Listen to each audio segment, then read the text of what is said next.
Hey, what's up? This is Ricardo at Parts People, and in this video, we'll outline the steps for completing a part replacement on your Dell PC.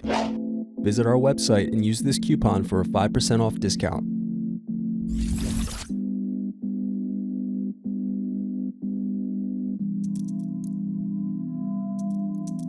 First, unscrew and remove bottom base.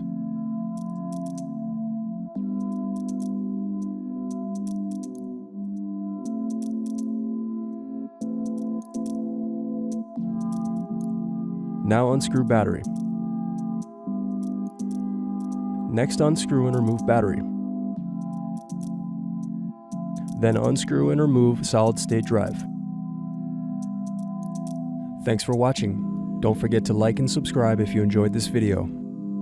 And if you need more, check out this playlist to watch other tutorials for your laptop. You can also click here to find parts for your laptop at partspeople.com.